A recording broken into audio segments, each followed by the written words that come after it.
Pada kesempatan ini kita langsung sharing dengan beliau tentang bagaimana perentitian ke depan di Kabupaten Sumbawa. Untuk itu kami persilakan kepada para pembina TPG, para qori dan qoriah untuk bisa berdialog langsung dengan beliau. Untuk itu kami persilakan untuk sementara kita buka ruang tanya jawab dialog. Yang pertama, kesempatan pertama kami buka untuk 3 orang penanya. Dipersilakan. Langsung saja ya. Langsung saja ini saya. Jadi kalau saya lihat yang ada pada siapa ini orang tua kita pada itu juga lebih banyak mungkin Qori dan Korea. Karena sebelumnya sudah dihimbau bahwa Qori dan Korea itu ada di sini mengikuti apa sekaligus berpaham dengan beliau. Jadi saya mungkin mewakili daripada Qori dan Korea sekedar bertanya kepada beliau di dalam bertilawah seorang Qori dan Korea itu ada 2 hal yang tidak bisa dipisahkan. Yang pertama adalah suara, kemudian yang kedua adalah nafas. Suara dan nafas ini 2 hal yang tidak bisa dipisahkan. Ini kadang-kadang yang paling kendala kepada para peserta kita. Kadang-kadang suaranya bagus, kadang-kadang nafasnya kadang-kadang nafasnya suaranya tidak bagus. Jadi mungkin ini yang perlu dijelaskan, apa tips kira-kira ini untuk bisa memperpanjang nafas dan memperbagus suara. Kemudian yang kedua, apa kira-kira pantangan dari makanan misalnya pantangan para Korea. Itu saja. Ya, dapat saya sampaikan. Assalamualaikum warahmatullahi wabarakatuh. Waalaikumsalam. Ya, ada 2 penanya, ada 2 pertanyaan yang telah diajukan oleh Ustaz Marwan tadi. Yang pertama adalah bagaimana tips untuk mempunyai suara bagus dan nafas yang panjang. Kemudian yang kedua tadi pantangan makanan yang merusak suara. Itu yang pertama. Kemudian selanjutnya penanya kedua.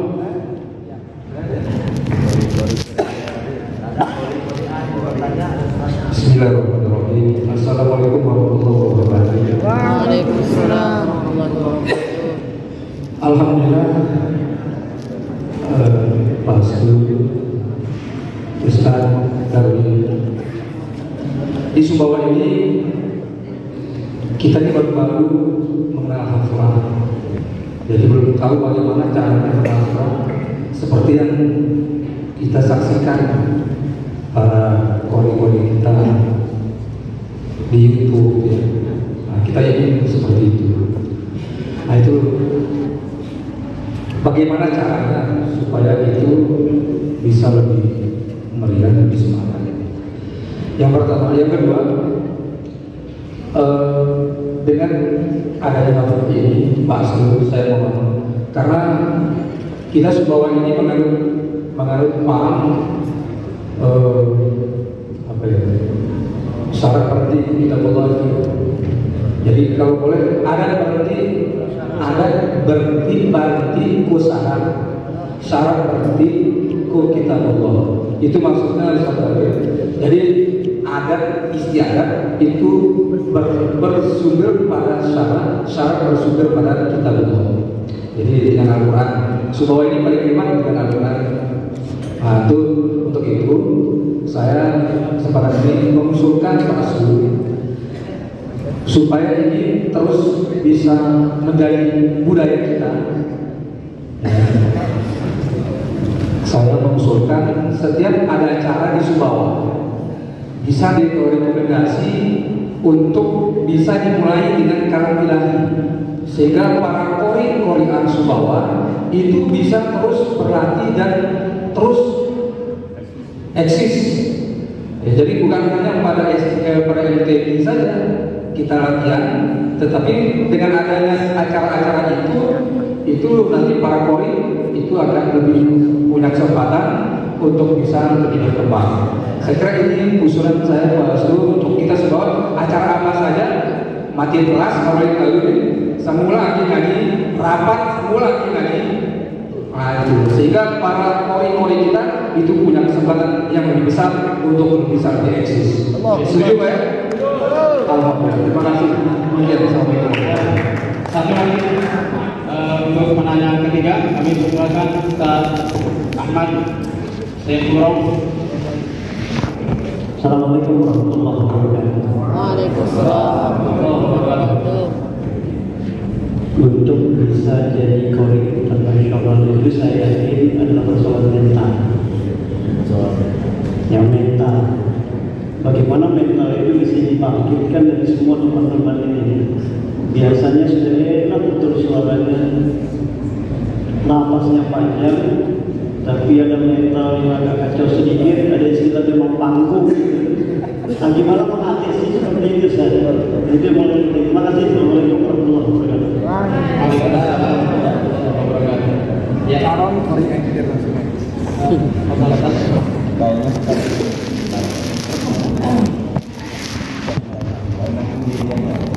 Assalamualaikum warahmatullahi wabarakatuh.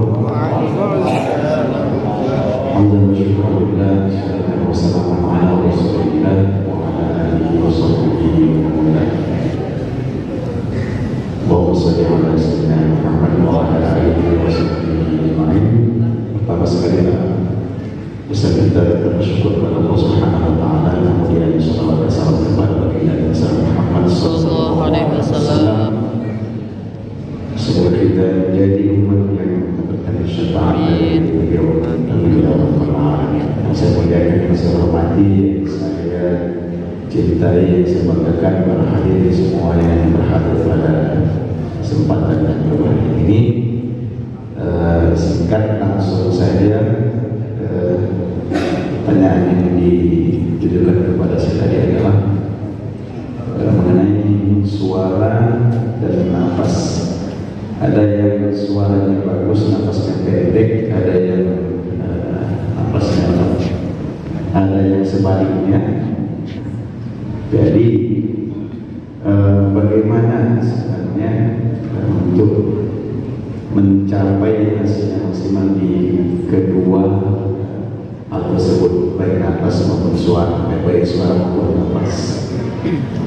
Yang pertama sekali mengenai suara, ini adalah seperti disampaikan oleh pertanyaan bahwa modal utama dalam tilawah Al-Quran atau untuk menjadi seorang qori itu adalah suaranya dulu.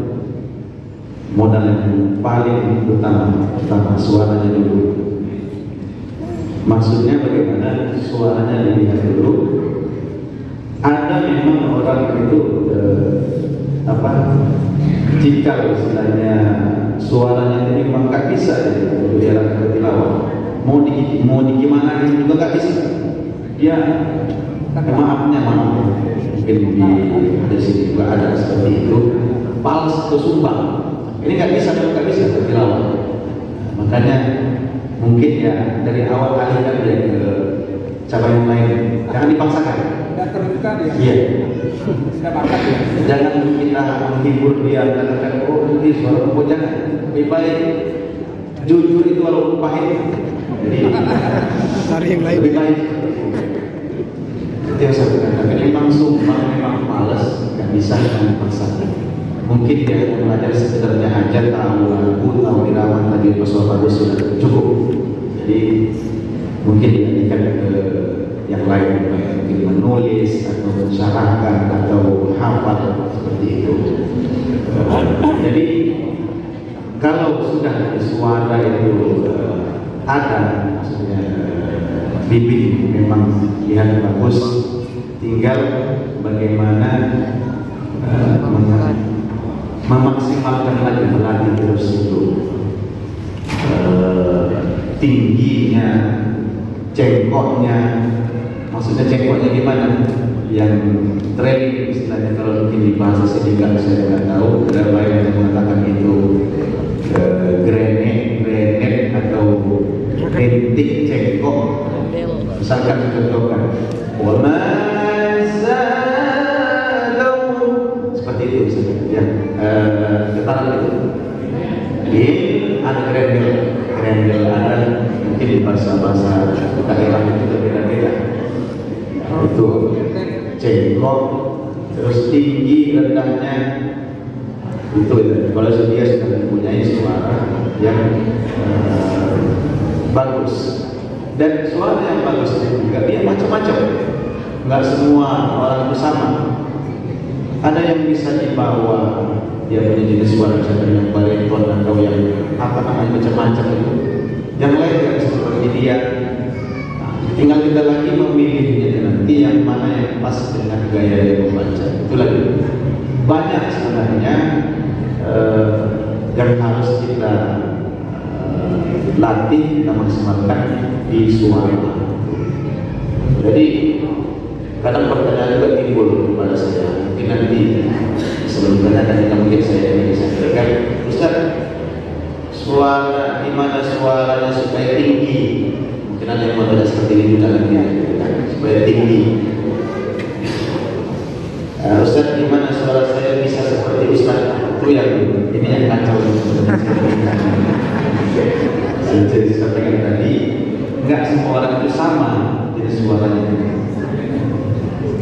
Dia pengen suaranya kayak setinggi apa pilihan, bisa dilatih, tapi nanti mungkin sedikit bagi yang dia punya suara yang memang sudah asli itu di bawah, ini suara mungkin bariton atau yang ngepas itu bisa tinggi lagi, tapi nggak akan bisa setinggi orang yang jenis suaranya berbeda dengan dia.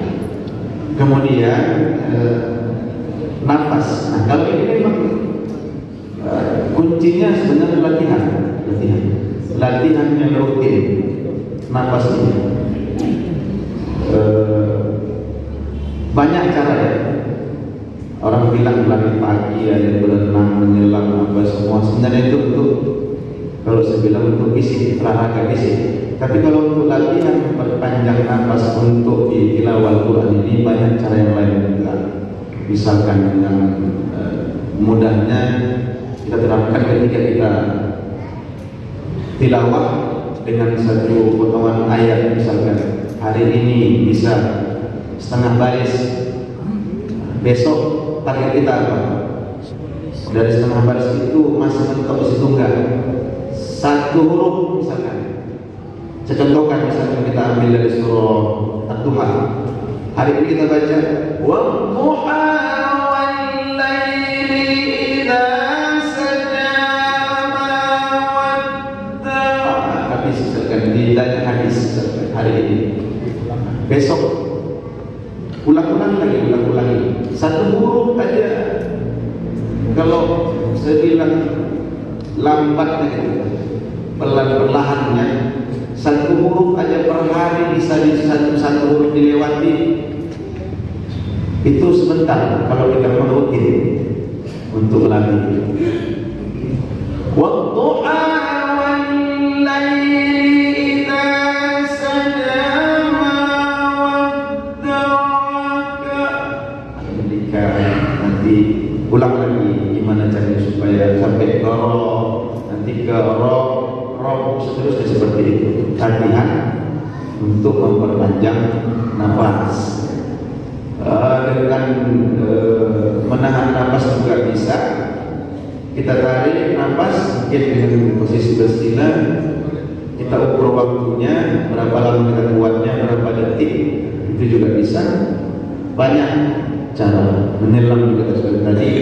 Intinya kita bagaimana menarik nafas yang benar, menahan dan mengeluarkannya, itu sebenarnya dulu yang perlu. Mungkin terjadi, yang banyak terjadi itu di golongan anak-anak misalnya banyak juga terjadi dia kesulitan untuk napasnya panjang, tapi nggak semua, banyak juga yang berhasil. Sebenarnya itu terkendala di caranya aja, caranya. Bagaimana dia menariknya, menahannya dan mengeluarkannya. Selalu saya contohkan, mungkin ini sudah sering juga disampaikan oleh para pelatih kita. Kita itu menarik, menahan dan napas itu nggak obatnya seperti kita mengisi kantong udara. Ya juga kantong udara kan. Jadi contohkan seperti misalkan bola kaki atau balon kita isi pakai kompresor, isi penuh gede, tahan, itu besar, itu pasti kencang itu balonnya kan, keras. Keluarkan sedikit, itu lama suaranya, panjang pasti lama. Tapi coba keluarkan dia sekaligus, selesai, habis. Itu juga contoh cara menarik nafas, menahan dan mengeluarkannya. Maksud saya apa? Tarik dengan hidung atau mulut. Ada cara menarik nafas mulut bisa hidung, bisa kalau yang sudah pro dia dan sudah tingkatan sudah tinggi, dia bisa sekaligus keduanya. Tarik dengan mulut, dengan hidung atau dengan mulut sampai mentok. Tahan dulu sih, rasakan di perut, di bawah dada, keras kan? Mungkin bisa dipraktikkan. Tarik nafas itu secara ini ya, dari hidung sampai mentok. Ayo tarik. Coba sama-sama. Ayo coba semuanya tarik. Posisinya sudah. Aku dulu posisinya sekitar. Ini jangan ini ya, jangan membongkok, jangan begini ya. Coba seperti ini. Tarik.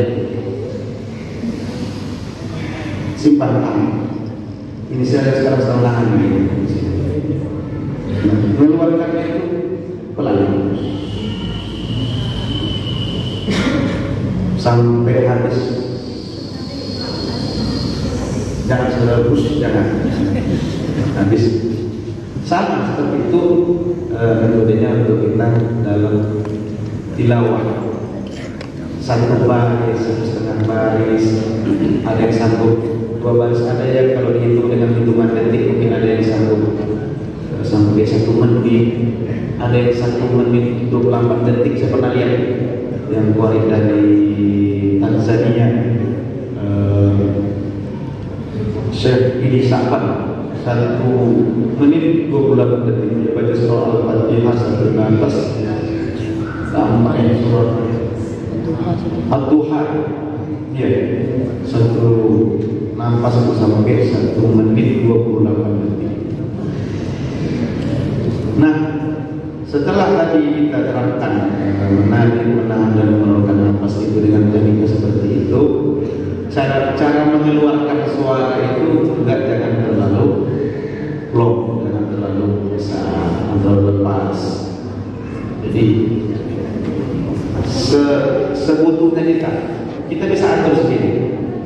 Saya contohkan misalnya, wadduha wal-laili idza saja ma wadda'aka rabbuka wa ma qala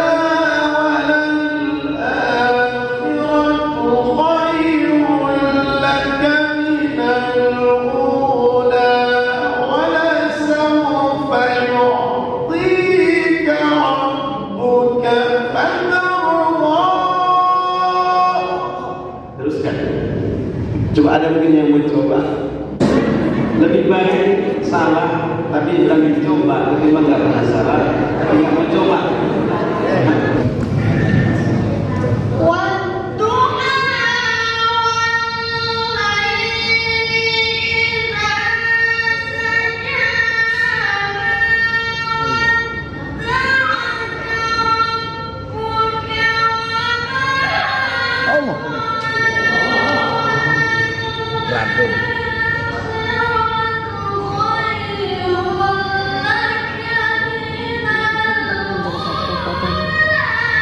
Masya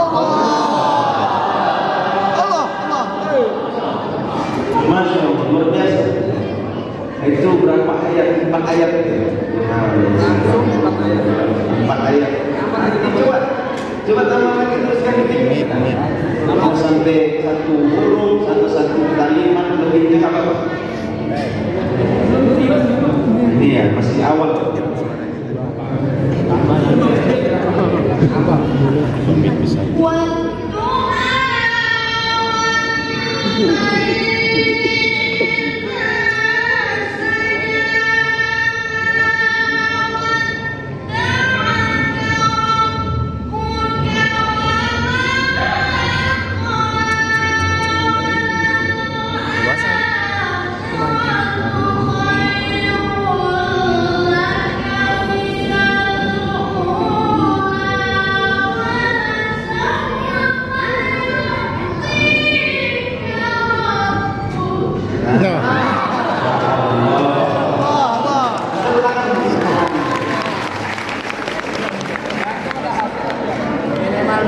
Luar biasa. Jadi seperti itulah yang saya maksud tadi. Hari ini nggak apa-apa ya sampai satu kalimat, satu ayat, satu huruf nggak apa-apa, lebih nanti ulang lagi. Intinya latihan itu harus rutin. Apapun yang disampaikan hari ini, kalau kita terapkan juga latihan, cuma ini. Kita tahu begini, tapi kita coba. Jadi harus rutin latihan, ketemu sama kawan-kawannya satu profesinya Korek juga saling saya saling uji coba, jadi ada saling berpacu untuk maju. Itu masalah di pernapasan bisa suara itu juga bisa dikurangi, atau mungkin training itu bisa dikurangi, juga termasuk bisa memperpanjang nafas ya. Nanti semua ada cuma dicoba ya. Untuk suara itu latihannya bagusnya di pagi hari, pagi sebelum subuh kalau bisa, atau subuh setelah subuh juga bisa. Intinya di pagi hari ketika suara sedang susah untuk naik tinggi sebenarnya, tapi jangan dipaksakan. Nanti kalau sudah mulai capek di tenggorokan itu stop dulu, kemudian tadi masalah pantangan itu tadi saudara pantangan ini maksudnya ini adalah bisa mempengaruhi ke suara, paling rawan ke suara, terutama yang banyak sekali di makanan dan minuman. Pantangan kita, setiap orang itu sebenarnya kalau saya sampaikan tadi pantangannya ini, nggak semua orang juga pantangannya itu. Masing-masing itu orang mempunyai perbedaan pantangan. Tapi yang paling, kalau menurut saya itu yang paling fatal itu adalah makanan atau minuman yang dingin, yang beku ya, es. Yang es itu sebagian besar juga mengatakan ada yang gorengan yang berminyak, tapi yang paling fatal adalah es. Dari saya sendiri memang dari dulunya hampir dibilang mantan dan es itu saya pantangin. Bukan berarti saya nggak minum, saya minum. Tapi yang namanya di rumah saya itu asli, itu kasih nanti kalau ada yang sampai ke rumah saya mungkin saya pasti nggak ada seperti yang es yang bukan atau yang air yang ditaruh situ. Terus sampai sini saya menjaganya. Kenapa? Karena kalau saya lihat nanti ada, saya minum juga. Makanya saya bagus usaha ada di situ kasih itu saja.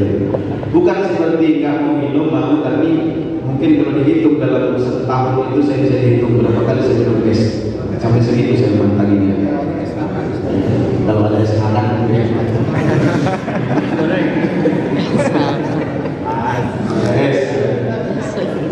makanan yang berminyak dapat mengganggu suara. Tapi sebagian kecil kan orang juga dari Korea kita malah berbalik yang saya bilang tadi tentang es, dia pun suka minum es tapi nggak apa gitu. Jadi lagi apa tergantung, tapi umumnya yang paling adalah es. Kemudian ternyata dari Ustaz jadi mengenai Cara haflah, mungkin di sebagian kita sudah familiar, sudah agak dengan bahasa haflah itu apa. Kalau haflah itu identik dengan baca Al-Quran yang selebrasi yang macam-macam lagunya, variasinya. Sebenarnya haflah itu dia asal itu dari bahasa Arab yang artinya adalah perayaan atau pagelaran. Jadi misalnya haflah itu digunakan untuk misalkan haflah untuk wisuda atau apa. Jadi tapi yang lebih familiar itu memang adalah haflah Al-Quran. Jadi maksudnya itu adalah haflah itu persembahan atau pesta atau pagelaran Al-Quran. Makanya ketika haflah Al-Quran itu pasti nanti beda. Sang Korea itu membaca nanti dengan berbagai macam variasi lagu dengan jenis-jenis cabang-cabang yang bacaan berbeda. Tidak seperti saat MTQ. Coba diperhatikan ketika Al-Quran pasti dia nanti bawakan dengan berbagai macam, bahkan dia bacakan dengan berbagai macam qiraat. Itu makanya disebutkan dengan haflah Al-Quran. Itu yang dimaksud dengan haflah Al-Quran. Pertanyaan tadi Ustaz, haflah itu maksudnya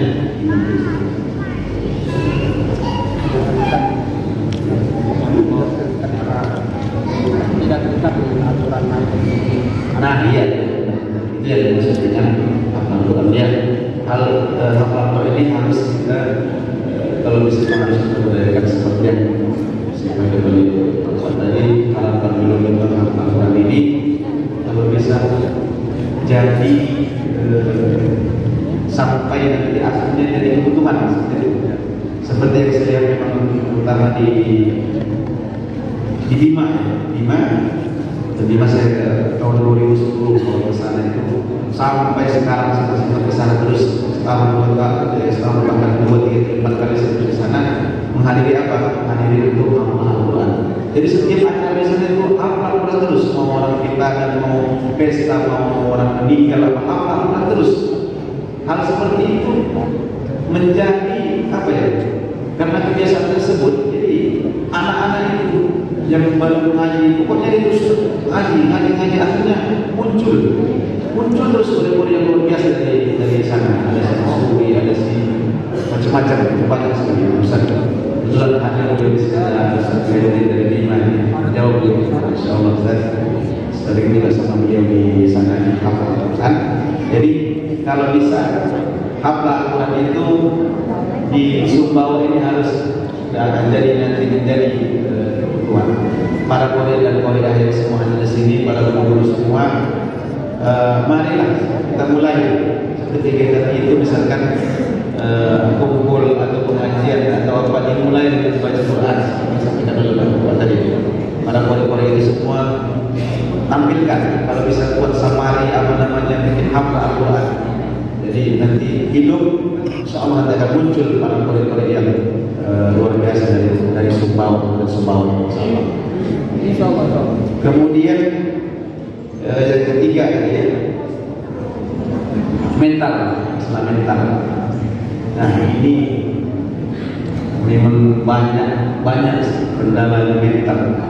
Ketika nanti sedang latihan, kita sedang training center, ketika tryout, apa namanya? Training center, mesti latihan TC. Kita suruh dia tampil ngaji depan kita. Bagus, suaranya bagus, nafasnya panjang. Namun ketika tampil di mimbar, ini kemana kemampuan yang tadi kok hilang? Apa sebabnya? Mental. Kadang suara sampai berubah. Di awal aja sudah. Ada suara. Gemetar. Bismillahnya tidak perlu bilang Bismillahirrahmanirrahim. Kadang ada yang sampai putus. Saking apa ya?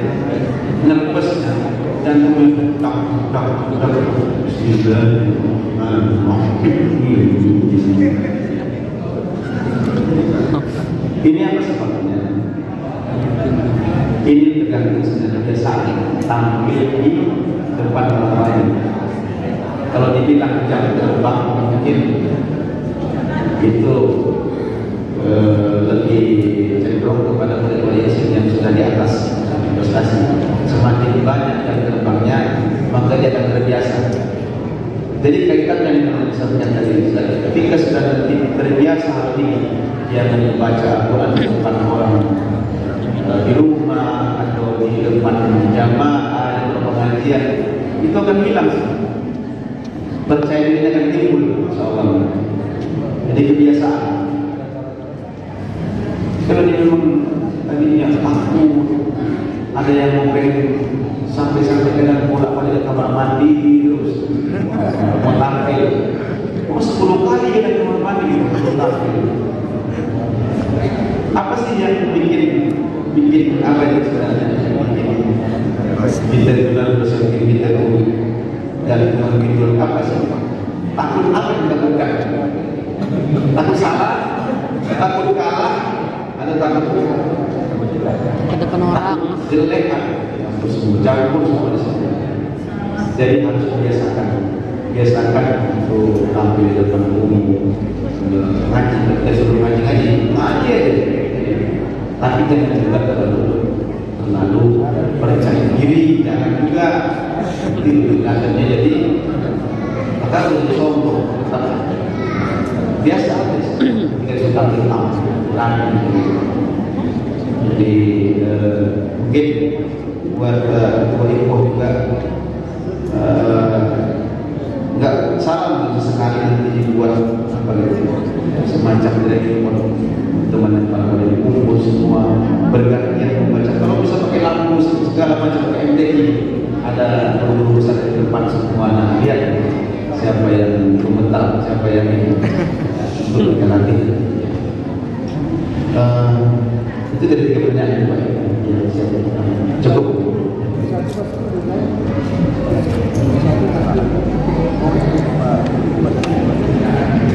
Ada berhenti bersyarat.